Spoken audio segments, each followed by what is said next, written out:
I found the letter 3 days after we buried her. Yellow envelope, no name on it, just 4 words written in her shaky handwriting. Open when you're ready. I wasn't ready 17 years ago. I'm not sure I'm ready now. My name is Daniel Foster. I'm 35 years old, and I spent half my life running from the woman who gave me everything. My mum, Catherine, she had this thing about Sunday mornings, coffee with too much cream. The smell would fill our small house in Portland before sunrise. She'd sit at the kitchen table with this old romance novel, the same one she'd been rereading since I was a kid, pages soft and worn like fabric. The book had a water stain on the back cover. I used to trace it with my finger while she made pancakes. That stain looked like a bird in flight. I can still hear the sound of her spoon stirring that coffee. Clink, clink, clink against the ceramic mug. 3 times. Always 3 times. She worked double shifts at the hospital, nurse, overnight mostly. She'd come home smelling like antiseptic and exhaustion, but she never missed a Sunday morning with me. Never. The envelope appeared on the day I turned 18, March 15th, 2007. I remember because it was also the day I told her I was leaving. We'd been fighting for months. I'd gotten accepted to Berkeley, full ride, engineering program. It was everything I'd worked for, everything she'd sacrificed for. But there was a problem. She needed help. The medical bills were piling up. Her own mother, my grandmother, was sick. Dementia. Getting worse. Mom couldn't handle it alone. But I was 18. Invincible. Stupid. You don't understand, I told her that morning. The coffee sat untouched on the table. She hadn't added the cream yet. This is my shot. If I don't go now, I'll end up like... I stopped. But the words hung there anyway. Like you. She just looked at me. Her hands were shaking. They'd been shaking a lot lately. I thought it was stress. Maybe it was. Maybe it was something else. Danny, she said. Her voice was quiet, controlled. Time doesn't wait. I didn't understand what she meant. I thought she was talking about the scholarship, about Berkeley, about my future slipping away if I stayed. Exactly, I said. Which is why I have to go. She nodded. Slow. Like she was processing something I couldn't see. Then she left the kitchen. I heard her bedroom door close. Not a slam, worse, a soft click that felt like a period at the end of a sentence. When she came back 10 minutes later, she was holding that yellow envelope. Her hands weren't shaking anymore. They were steady, too steady. I wrote this for you, she said. But you can't read it yet. Why not?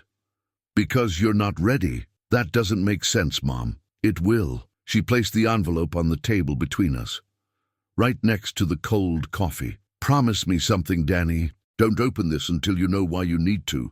That's cryptic as hell. Promise me. I looked at her, really looked at her. She'd lost weight. Her eyes had these dark circles I'd been ignoring for months. Her hair, usually pulled back tight, was loose. Grey strands I'd never noticed before. Something in my chest tightened. I promise, I said. She smiled, but it didn't reach her eyes. Good. Now go pack. Berkeley's waiting. I left 3 weeks later. She drove me to the airport. We barely spoke. At the security checkpoint, she hugged me, tight, tighter than usual. Her perfume, that cheap floral one she'd worn my entire life, filled my lungs. I'm proud of you, she whispered. I didn't say it back. The letter stayed in her house, in a drawer somewhere. I didn't think about it, or maybe I thought about it too much and pretended I didn't. College was everything I'd imagined. New friends, late nights, freedom. I called her once a week, Sundays, obligation calls. 10 minutes, 15 if she was chatty. She never mentioned the letter. I never asked. Sophomore year, the calls became every other week, then once a month. She never complained, just asked about my classes, my roommate, if I was eating enough. Time doesn't wait, she'd say sometimes, right before hanging up. Love you, baby. Yeah, you too. But I didn't mean it. Not really. I was angry. Still angry. She'd made me feel guilty for leaving, for choosing myself, for wanting more than what she had. Junior year, I met Sarah, smart, beautiful, from a family that had money, real money. They had a vacation house in Tahoe.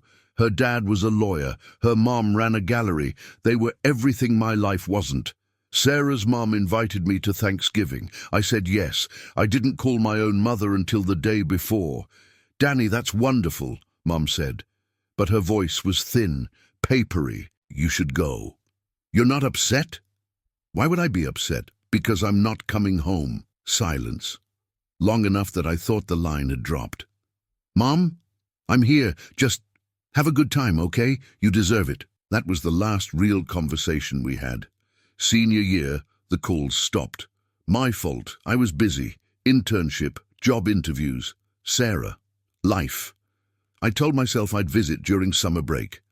Then the break came, and I got an offer from a tech startup in San Francisco. Good money. Stock options. The future I'd dreamed about. I took it, moved to the city, got an apartment in Soma, worked 80-hour weeks. Sarah moved in. We talked about getting engaged. Her parents loved me, or they loved the version of me that fit into their world, the version that didn't have a mother who worked night shifts and smelled like hospital bleach. 5 years passed. I didn't go home once. Mum sent cards, birthday, Christmas, little notes. "Proud of you. Miss you. Hope you're happy." I'd read them and feel something twist in my gut. Then I'd file them away and go back to work. Sarah and I got engaged. Small ceremony planned. Her parents' house. Her guest list was 90 people. Mine was supposed to be 3. Mom, my Uncle Rick, my cousin Jen. I sent the invitation to Mom's address 6 weeks before the wedding. It came back. Returned to sender. Wrong address? I called her old number. Disconnected. I tried the hospital where she worked. They said she'd retired 2 years ago. Medical leave. 2 years. I hadn't known. Hadn't asked. I found her through Uncle Rick. He answered on the 3rd ring. "Danny," he said flat. "Been a while." "Yeah. Listen, I'm trying to reach Mom. Her number's—" "She's not at the house anymore." "Where is she?" "Hospice. Mercy General. Room 412. The word didn't register at first. Hospice. Like it was foreign. Like it belonged to someone else's life. "What?" "Your mom's dying, kid. Has been for a while." My legs stopped working. I sat down, right there in my office. Floor. Cold. "What are you talking about?" "ALS. Diagnosed 6 years ago. Maybe longer. She didn't tell me until it got bad." 6 years. 6 years ago, I was still in Berkeley, still making those monthly phone calls, still pretending. "Why didn't anyone tell me?" "She didn't want us to. Said you had your own life. Said she didn't want to be a burden." That's insane. Maybe. But it was her choice. I hung up, booked a flight, told Sarah I had a family emergency. She asked if she should come. I said no. This was something I had to do alone. The flight from San Francisco to Portland is 1 hour and 40 minutes. I counted every second. My hands wouldn't stop shaking. I kept thinking about that envelope. Yellow. 4 words. "Open when you're ready." Had she known? Even back then. Had she known she was sick? Time doesn't wait. Oh, God. Uncle Rick picked me up from the airport. We didn't talk. He just drove. The hospital looked like every hospital. Grey, sterile, fluorescent lights that made everyone look dead already. Room 412 was at the end of a long hallway. The door was half open. I could hear a machine beeping, steady, rhythmic. Rick put his hand on my shoulder. "She's been in and out," he said. "More out than in lately, but she's still here. She's tough." I nodded. Couldn't speak. I walked in. The woman in the bed didn't look like my mother. She was small, skeletal. Her hair was gone. Her skin was the color of old paper, tubes everywhere. The beeping was louder inside. Each beep felt like an accusation. But her eyes, when they opened, when she saw me, they were still hers. "Danny," she whispered. Her voice was barely there, a ghost of sound. I moved to the bed, took her hand. It was so light. like holding air. "I'm sorry," I said. The words came out broken. "I'm so sorry. I didn't know. I should have—" "Shh." She squeezed my hand, barely. "You're here now. Why didn't you tell me?" She smiled. That same smile from the kitchen. The one that didn't quite reach her eyes. "Because you needed to fly." "That's not fair. You can't just—" "Time doesn't wait, baby. I wanted you to live, not watch me die." I stayed for 3 days. Slept in the chair next to her bed, held her hand, read to her from that same old romance novel Rick had brought. The one with the water stain. The Bird in Flight. She slipped away on the 3rd night. Quiet, peaceful. The beeping stopped, and everything else stopped with it. Sarah came for the funeral. Small service. Uncle Rick, Cousin Jen, a few of Mom's old co-workers. The priest said nice things, generic things. He didn't really know her. Neither did I. After, Rick gave me a box. "Her things," he said. "She wanted you to have them." I took it back to my hotel. Sat on the bed. Opened it. Photos. Her nursing badge. The romance novel. A watch. My grandfather's pocket watch. Silver, engraved. She'd shown it to me when I was a kid. Told me it was special. That it had been his father's. That someday it would be mine. I held it. The metal was cold, smooth. The engraving read, "Time is precious. Waste none of it." I wound it. It still worked.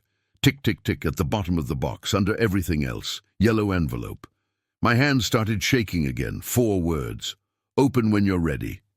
17 years. She'd kept it for 17 years. Moved it from the house to wherever she'd lived next. To the hospice. Made sure Rick knew to put it in this box. Made sure I'd find it. I put it on the nightstand. Stared at it. The room was too quiet. Just me and the ticking of the watch and the weight of everything I couldn't take back. I didn't open it that night, or the next day, or the day after that. I went back to San Francisco, back to work. Sarah kept asking if I was okay. I said yes. Lied. We postponed the wedding, indefinitely. The envelope sat on my desk, then on my dresser, then in a drawer. Months passed, a year. I'd see it sometimes when I was looking for something else. Yellow edge peeking out, mocking me. Sarah and I broke up, not because of the letter, or maybe because of everything the letter represented. She said I'd changed, become distant. She wasn't wrong. I moved to a smaller apartment. The envelope came with me. Work became my life. Then work became just work. Then work became something I did to fill time between sleeping and not sleeping. I started seeing a therapist. Dr. Reeves. Grey hair, kind eyes. She didn't push, just listened. "Tell me about your mother," she said one session. I told her about the coffee, the book, the Sunday mornings, the fights, the leaving, the envelope. "Why haven't you opened it?" she asked. "Because once I do, it's over. She's really gone. Whatever she wanted to say, I'll know. And then there's nothing left. Or maybe there's everything left. What does that mean? You tell me." I didn't know. Still don't. Not really. But 6 months ago, something changed. I was walking through the Mission. Sunday morning. Saw a woman at a cafe, reading, coffee with too much cream, the way she held the cup, 2 hands, like it was something precious. I stopped, watched her, thought about all those mornings, all those lost Sundays, all that wasted time. The watch was in my pocket. I'd started carrying it, don't know why, habit maybe, or penance. I took it out, looked at the engraving. "Time is precious, waste none of it. Time doesn't wait." I went home, found the envelope. It was more yellow now. Aged, fragile. My hands were shaking. I made coffee, too much cream, just like she used to. Sat at my small table. The envelope in front of me. The sun was coming through the window. Morning light. Golden. The kind she loved. I picked up the envelope, turned it over. The seal was still intact. 17 years and it had never been opened. Waiting, patient. I broke the seal inside. 3 pages, her handwriting, neat at first, then shakier, like she'd written it over time, like she'd known her hands wouldn't cooperate forever. "My dearest Danny," it started, "if you're reading this, I'm gone. And I hope you've lived, really lived. That's all I ever wanted for you. I need to tell you something. Something I couldn't say when you were 18 because you would have stayed. And staying would have killed something in you. That spark, that hunger for more. I couldn't let that die. 6 months before you left for Berkeley, I got my diagnosis, ALS. The doctor said I had maybe 10 years, maybe less. I didn't tell you, didn't tell anyone for a long time. I knew what would happen if you found out. You'd give up the scholarship, stay home, take care of me, watch me deteriorate. Spend your 20s and maybe your 30s as my caretaker, and you'd resent me. Maybe not at first, but eventually. And I couldn't bear that. So I pushed you away, made you angry, made it easier for you to leave, easier for you to not look back. The morning you left, when I held you at the airport, I memorized everything. The way you smelled, the weight of you in my arms, the sound of your heartbeat. Because I knew it might be the last time I held my son. But I also knew you were going to do amazing things. And you have, haven't you? I kept track, Uncle Rick would tell me. Graduated top of your class, got that job, built a life. You did it, baby. Everything I dreamed for you. I need you to understand something. Every call we didn't have, every holiday you missed, every year that passed without seeing you. It hurt. God, it hurt. But it also filled me with joy, because it meant you were out there, flying, living, not trapped in a hospital room watching me fade. You're probably angry right now, probably feeling guilty. Don't.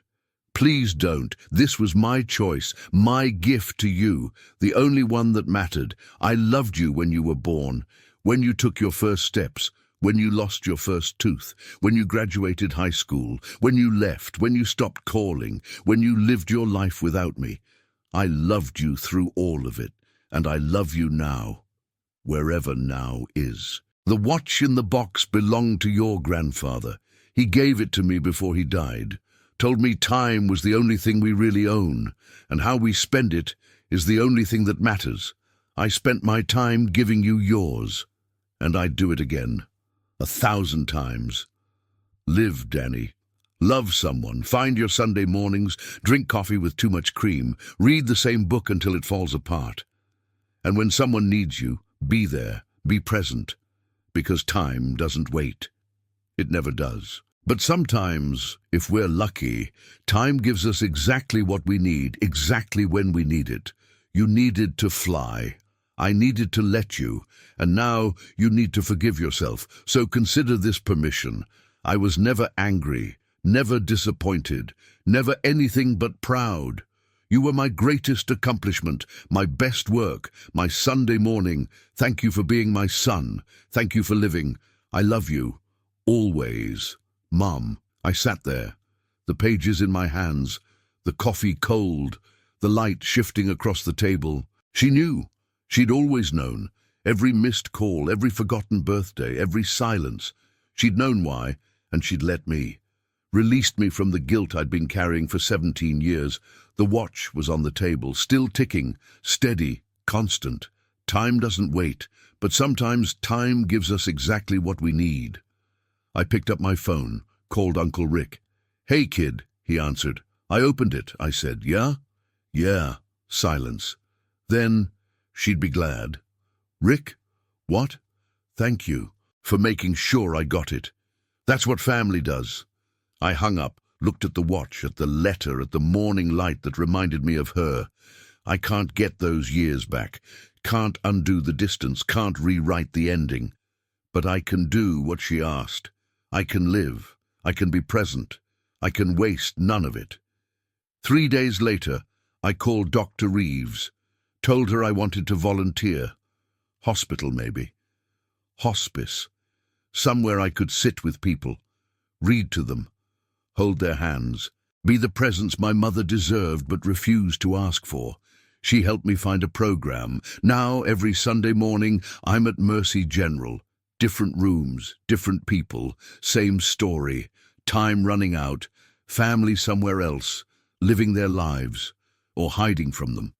I bring coffee, books, my grandfather's watch. I sit, I listen, and when they're ready, when they want to talk, I tell them about my mother, about the yellow envelope, about the gift of being let go. Some of them cry. Some of them call their kids. Some of them just hold my hand and say nothing. But they all understand. Time doesn't wait. It never does.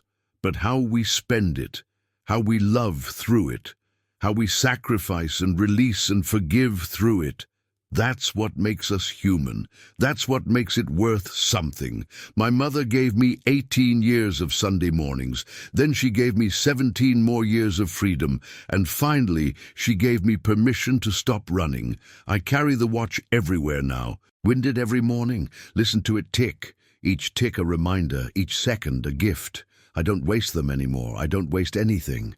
And every Sunday, before I leave the hospital, I stop by the cafe near the Mission.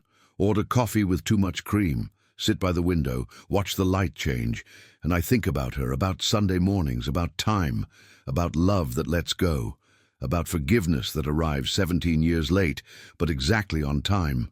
If you're reading this, if you have someone you need to call, someone you've been avoiding, someone you think you have time for later, don't wait. Call them now. Visit them today. Say what you need to say while they can still hear it. Because time doesn't wait. It never does. And sometimes the people who love us most are the ones who push us away so we can fly. But they're still there, still hoping, still loving, still counting the seconds until we come back.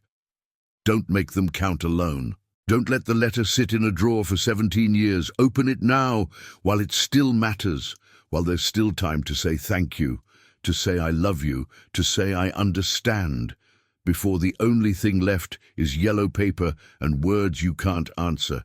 Before the ticking stops, before the Sunday mornings run out, say it now, today, while time is still on your side, while there's still coffee to share, while the light is still golden, while love is still possible. Say it now, because 17 years from now you'll wish you had. And by then all you'll have is a letter, and regret, and the weight of wasted time. Don't be me. Be better. Be present. Be there. Time doesn't wait, but love does. Love waits in yellow envelopes, in cold coffee, in unwound watches, in forgiveness we don't think we deserve. Love waits, but we shouldn't.